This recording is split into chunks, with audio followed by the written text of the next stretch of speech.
Ok, mais donc je vais démarrer. Donc on va présenter avec Caroline. Donc en effet, un atelier que je vais mener, mais que voilà, Caroline, je pense, utilise aussi certains outils circulables. Mais ici, je vais surtout présenter un atelier que j'ai mené donc avec mes étudiants ici en début d'année.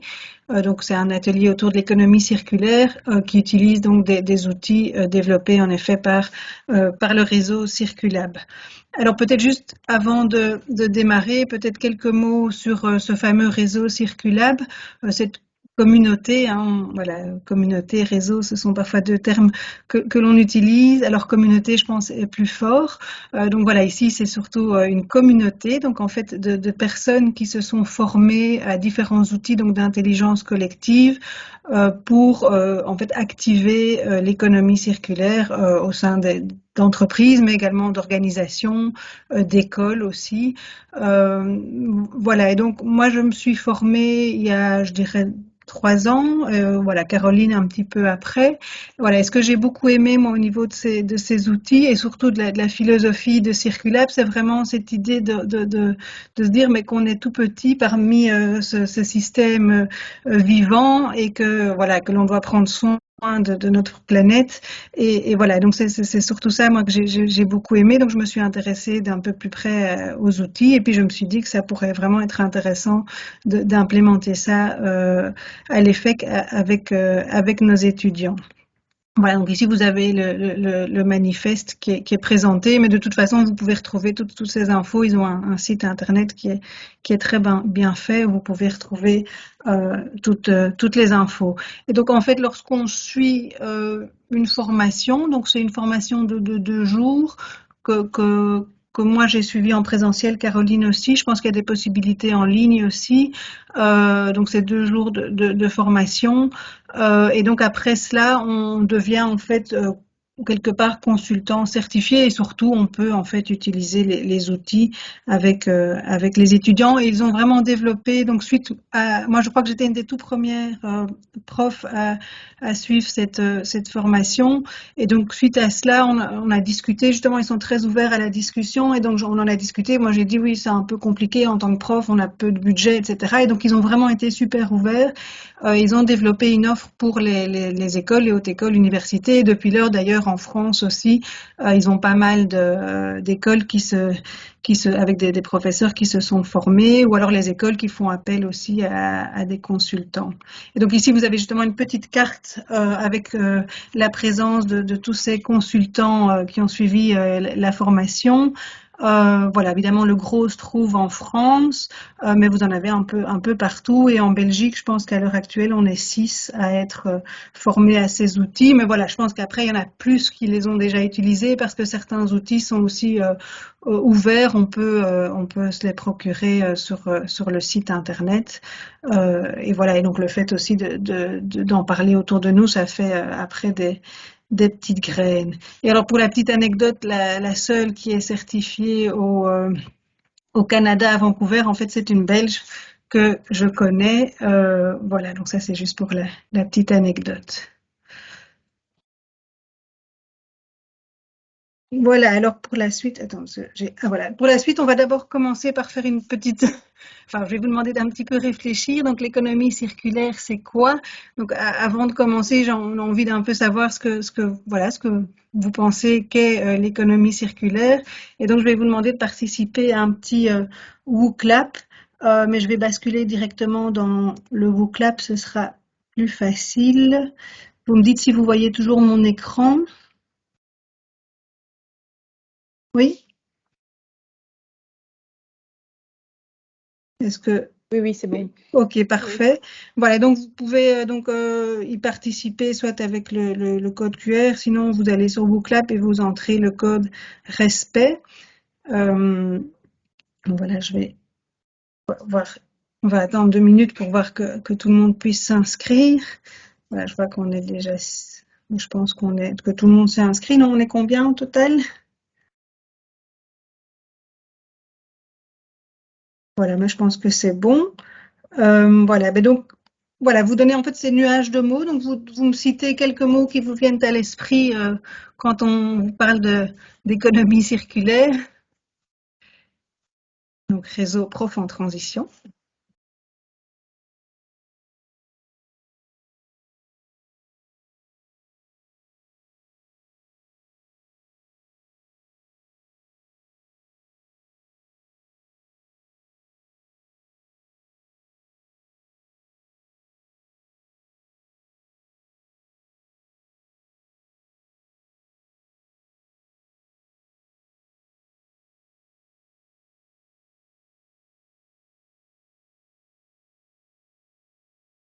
Voilà, donc on a déjà pas mal de mots.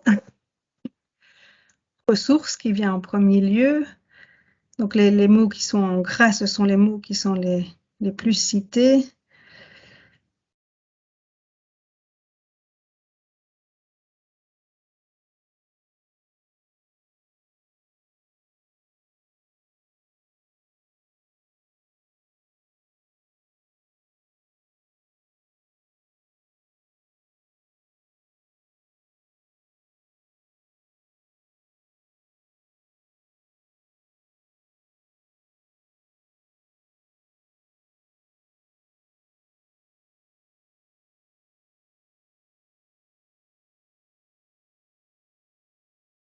Voilà, donc je propose que vous donniez encore deux, trois idées.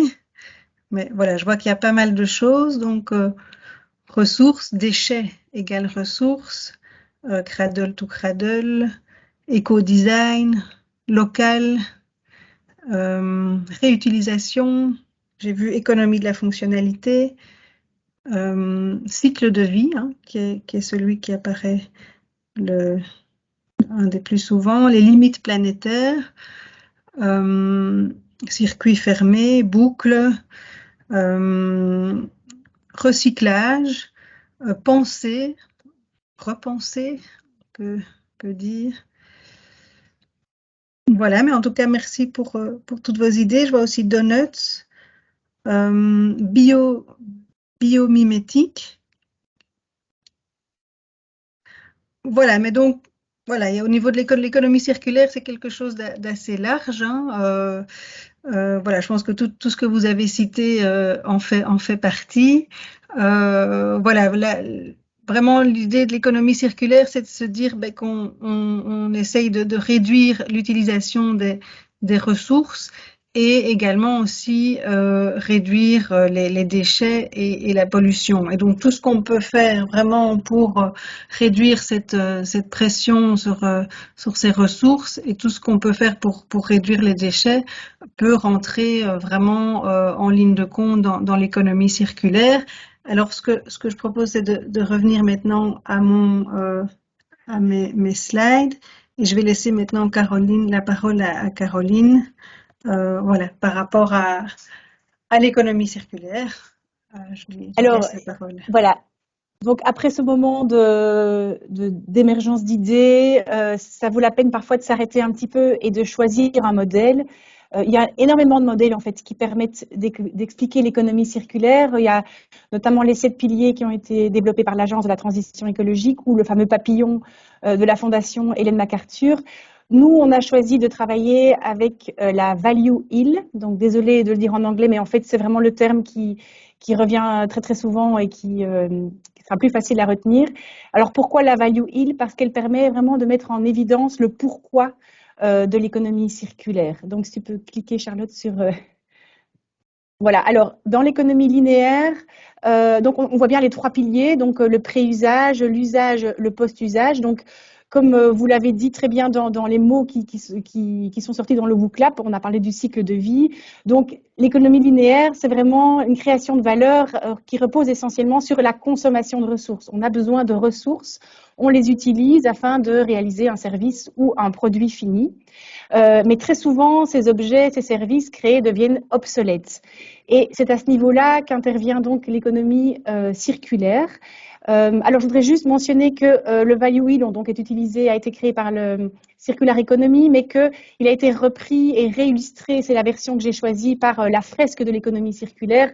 Donc, je pourrais aussi, comme Charlotte, vous parler longtemps de la fresque de l'économie circulaire comme Circulab, qui est aussi maintenant une communauté. Toutes les deux, on est formés aussi, enfin en tout cas, on termine notre formation pour devenir animatrice de la fresque de l'économie circulaire. Et c'est intéressant, quand on est formé à plusieurs éléments comme ça, de voir qu'il y a des synergies à la fois entre Circulab et la fresque de l'économie circulaire, parce que les approches sont systémiques. Et c'est ça qui est intéressant. Donc voilà, je ferme la parenthèse pour le lien avec la fresque de l'économie circulaire. Donc voilà, économie linéaire assez limitée finalement. Et du coup, l'économie circulaire a tout son sens parce qu'elle permet une approche à 2 niveaux. Donc d'une part, une approche par la valeur. Donc on ne crée pas, on ne cherche pas uniquement de la valeur qui est basée sur la consommation des ressources, mais on crée de la valeur et on va chercher à conserver cette valeur le plus longtemps possible. Et deuxièmement, l'approche à travers le cycle de vie par rapport à simplement une gestion de fin de vie.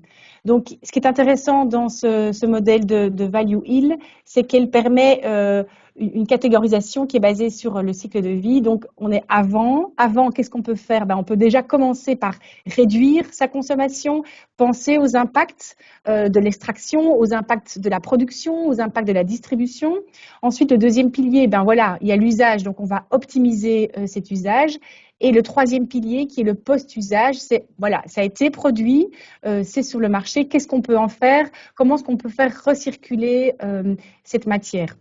Donc, il y a vraiment le avant, le pendant et après l'utilisation. Et donc, c'est très utile. Donc, nous, on veut vraiment l'enseigner auprès de nos étudiants. C'est pour ça que Charlotte va présenter ce qu'elle a fait lors de l'un de ses cours. Mais ça va plus large, c'est plus large que ça. Il y a toutes les parties prenantes qui sont impliquées dans cette économie circulaire et les entreprises. Donc, voilà, de plus en plus n'ont plus le choix, doivent se positionner par rapport à ce value hill. À quel moment est-ce que moi, en tant qu'entreprise, je peux faire quelque chose? Est-ce que c'est quand je réduis ma consommation lors de ma production ou bien c'est une fois que j'ai produit, qu'est-ce que j'en fais? Donc, tout ça sera illustré largement par l'exemple de Charlotte et l'entreprise qui a travaillé avec les vélos. Donc voilà, je ne vais pas m'étendre plus longtemps. Si ça vous intéresse, n'hésitez pas à revenir vers Charlotte et moi. Mais donc, ce modèle de value hill nous permet vraiment d'aborder un concept assez complexe en intégrant l'approche valeur et cycle de vie. Ça va, parfait. Voilà, mais donc je vais poursuivre avec justement l'atelier que j'ai mené avec les étudiants. Donc en fait, la communauté circulaire propose plusieurs outils, dont un qui est le plus connu, c'est le Circular Canvas, et qui propose à la suite de l'utilisation de ce Circular Canvas également des fiches mémo que les étudiants justement peuvent compléter. Et ce sont des outils qui sont évidemment utilisés en entreprise. Alors on a également le Partner Map. Donc là, c'est vraiment pour étudier justement tout l'écosystème de l'entreprise et voir tous les liens avec les partenaires, du vraiment local, du plus local à peut-être des partenaires même peut-être qui sont moins proches. Et alors, il y a aussi un autre outil qui est le Value Chain Canvas. Et ça, c'est vraiment de se dire, quand on propose un nouveau modèle, c'est de se dire, comment est-ce qu'on crée quand même de la valeur. Voilà, donc moi j'ai principalement utilisé le premier outil. Voilà, c'est un atelier que j'ai mené avec des étudiants, voilà, sur 2 semaines, avec voilà une visite d'entreprise dans un premier temps, un travail préparatoire que les étudiants ont fait chez eux, et puis alors un atelier que l'on a fait en présentiel avec le Circular Canvas. Voilà, mais donc le Circular Canvas, ça ressemble fort au business model Canvas qui est largement utilisé dans tout ce qui est création d'entreprise.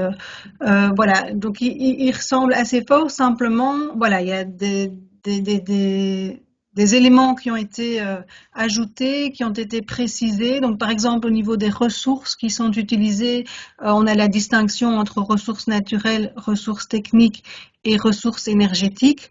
On voit également une case pour tout ce qui est valorisation, donc pour vraiment s'intéresser à la fin de vie du produit.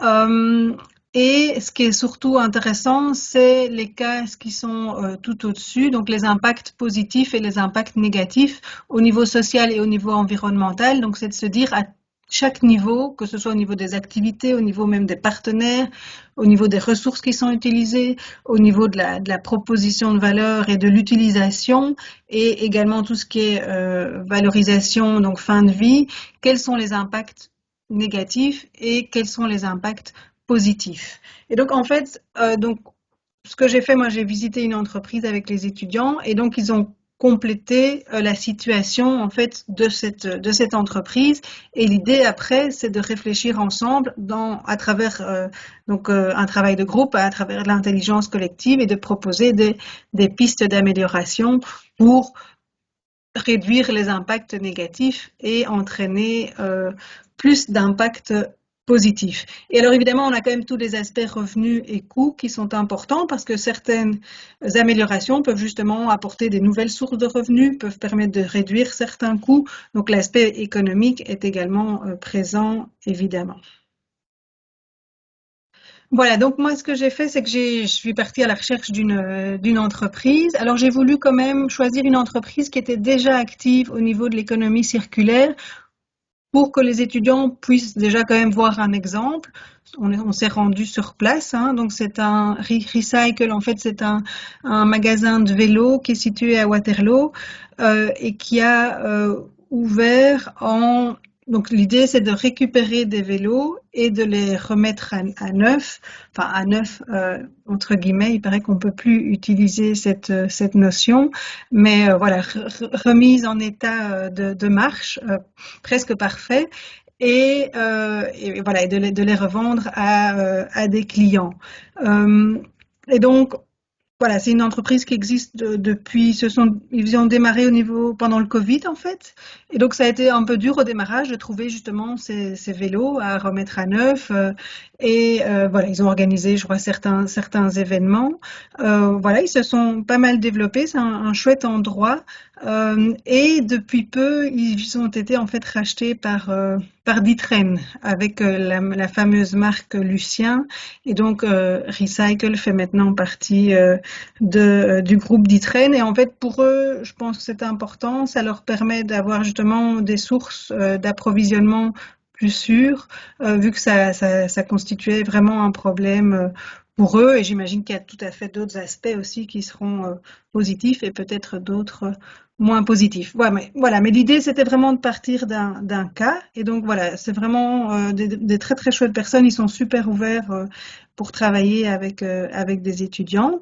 Voilà, donc on est parti de ce cas, on est allé leur rendre visite avec les étudiants, et suite à cette visite, les étudiants ont complété ce fameux Circular Canvas. Donc ici, j'ai repris l'exemple d'un groupe d'étudiants. Donc on voit qu'ils ont bien travaillé, ils ont bien complété toutes les cases. Et donc c'est vraiment de se dire, on part d'une situation initiale avec, voilà, ici un exemple d'entreprise qui est déjà quand même active au niveau de l'économie circulaire, donc qui a déjà des impacts positifs, qui prévoit déjà certains éléments à ce niveau-là.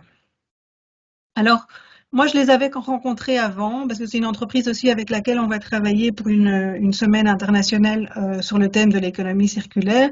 Voilà, donc moi, je les avais déjà rencontrés avant, et avec eux, on avait aussi défini toute une série de problématiques.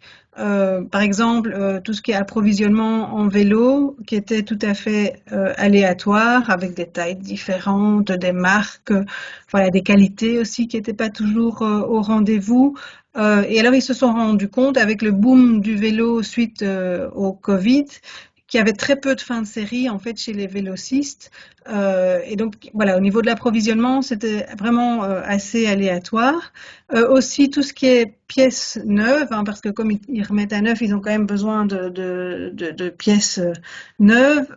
Et là aussi, c'est assez tendu, surtout quand on est un petit acteur. C'est pas toujours évident de pouvoir s'approvisionner facilement en pièces neuves, avec donc des délais importants. Aussi au niveau de la rentabilité, hein, la remise à neuf, la réparation, donc c'est beaucoup de main d'œuvre, hein, et donc c'est pas toujours évident que ce soit rentable. Et alors aussi une dernière question, c'est que là vraiment une fois que vraiment le vélo, même après remise à neuf, eh ben, qu'est-ce qu'on en fait encore après il y a encore une vie peut-être après.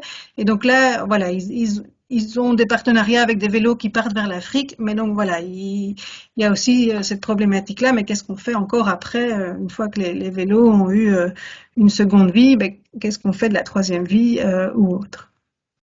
Ouais, donc les étudiants sont partis de ces problématiques-là, et donc moi je les ai réunis la semaine d'après en groupe, et donc là je leur ai proposé ce fameux atelier d'intelligence collective, et en fait Circulap a créé toute une série de petites cartes. Et donc, sur chaque carte, il y en a une soixantaine. Donc ici, j'ai repris un exemple, mais il y en a 60 différentes. Et donc, l'idée de ces cartes, c'est vraiment de les faire réfléchir, de faire émerger des idées pour voilà, proposer des pistes d'amélioration pour l'entreprise. Et donc sur chaque carte, il y a chaque fois une question et si. Donc ici, et si la vente se faisait par abonnement. Il y a chaque fois aussi les zones impactées par la question, donc au niveau justement du circulaire Canva. Euh, et il y a chaque fois un exemple concret existant d'une entreprise, d'une association qui applique donc ici euh, cette question. Et donc, c'est vraiment, toutes ces cartes permettent de voir plein de modèles différents au niveau de l'économie circulaire, que ce soit l'économie de la fonctionnalité, que ce soit la réparation, que ce soit l'upcycling, que ce soit le low-tech. Donc, il y a vraiment, vraiment plein d'idées, plein d'exemples. Et donc, ça permet aux étudiants vraiment de réfléchir entre eux, de discuter. Et donc, généralement, on fait plusieurs tours. Donc, ce sont des groupes de 4-5 étudiants. Ils reçoivent chacun une carte. D'abord, ils réfléchissent un peu seuls à des idées et on les note sur des post-it. Et puis après, ils en discutent ensemble. Et on peut faire comme ça dépend évidemment combien on a d'étudiants. Ça dépend du temps aussi disponible. Mais généralement, on fait 2-3 tours de cartes, en tout cas 2 minimum. Moi, j'essaye d'en faire 3 pour générer le maximum d'idées. Donc ici, voilà, on les voit au travail avec leurs cartes. Voilà, ils réfléchissent, ils discutent entre eux d'idées, de solutions. Voilà, et donc ça permet vraiment de découvrir des choses qu'ils ne connaissaient pas, auxquelles ils n'avaient pas pensé. Et donc ces cartes sont vraiment assez bien faites et permettent vraiment de générer des idées. Voilà, et après, donc, bon, ils ont beaucoup d'idées, ça part un peu dans tous les sens. Certaines idées sont un peu farfelues, d'autres plus réalistes. Et donc après, ils doivent en groupe converger vers une idée qu'ils choisissent ensemble. Ils doivent donner un titre, détailler la solution. Et puis ici, j'ai choisi cette fiche mémo aussi, mais il en existe d'autres où ils peuvent peut-être expliquer les changements au niveau du business model. Voilà, ici j'ai choisi celle-ci parce elle se prêtait bien au cas de l'entreprise Recycle. Et donc, voilà, donc par exemple au niveau business, est-ce que ça va permettre de créer des nouvelles sources de revenus? Est-ce qu'au niveau humain, est-ce que ça permet d'avoir une meilleure expérience, par exemple? Est-ce qu'au niveau nature, circularité, ça permet d'allonger, par exemple, la durée de vie des produits? Et au niveau technologie, faisabilité, par exemple, est-ce qu'on a une simplicité de mise en place et accessibilité? Et donc, voilà, et ils cochent en fait ici les éléments et leurs propositions, voilà, ça permet de voir si, voilà, quels seront les impacts positifs de cette nouvelle idée, de ce nouveau projet. Et donc voilà, moi j'ai des étudiants qui ont vraiment trouvé des chouettes idées, notamment leur site internet était pas très bien fait, on voyait pas les vélos disponibles, on voyait pas bien non plus peut-être pour les personnes qui veulent fournir des vélos, on voit pas bien, il y a peu d'infos sur peut-être les critères, la qualité des vélos. Voilà, et donc les étudiants ont réfléchi à ça et en fait après ils ont complété et ils viennent présenter oralement leur idée devant toute la classe et puis on fait un vote pour voir quelles sont les meilleures idées. Alors ce qui est chouette aussi c'est de faire venir l'entreprise sur place pour cette phase-là aussi, cet atelier, et puis que l'entreprise participe aux présentations. Voilà, ici, moi, ça s'est pas mis parce que voilà, l'entreprise avait déjà donné pas mal de temps. Mais par contre, je leur ai soumis toutes les idées des étudiants. Ils étaient vraiment très contents. Et voilà, ils trouvaient qu'il y avait des chouettes idées. Voilà, donc j'ai pas beaucoup d'autres choses à ajouter. En tout cas, merci pour votre écoute et je suis sûre que vous avez des questions. Je ne sais pas si Caroline veut ajouter Moi, je quelque voulais juste chose. ajouter que dans les 3 outils, si tu peux juste revenir sur la slide avec les 3 outils proposés par Circulab, moi j'ai travaillé en fait avec le Partner Map qui est très intéressant parce qu'il permet de lister l'ensemble des parties prenantes qui interviennent, en tout cas qui circulent autour de l'entreprise, et d'avoir un axe global ou local, donc de voir peut-être qu'il y a moyen, quels sont les partenaires qui agissent au niveau global. Et voilà, je ne peux pas faire grand-chose, mais par contre, peut-être au niveau local, il y a un partenaire avec lequel je peux mettre en place plus de circularité. Donc, ça complexifie le jeu, il faut avoir plus de temps, mais ça donne une dimension supplémentaire. Donc, c'est aussi un très bel outil. Enfin, voilà, pour compléter un petit peu Oui, moi, ce que je le, voulais ajouter, parce que moi, je l'ai déjà utilisé auparavant, enfin, ici le Circular Canva, mais j'étais partie d'une situation, d'une entreprise un peu fictive. Euh, voilà, ici, le fait d'avoir vraiment pu rencontrer l'entreprise, d'être allé sur place, j'ai trouvé vraiment que ça avait eu une vraie valeur ajoutée et que les étudiants avaient proposé des idées beaucoup plus chouettes par rapport à, voilà, peut-être partir d'une situation plus générale, voilà, fictive, où on ne va pas voir l'entreprise, où on n'a pas l'occasion de les rencontrer. J'ai trouvé que c'était vraiment très, très, très chouette et voilà, ça avait toute sa valeur ajoutée.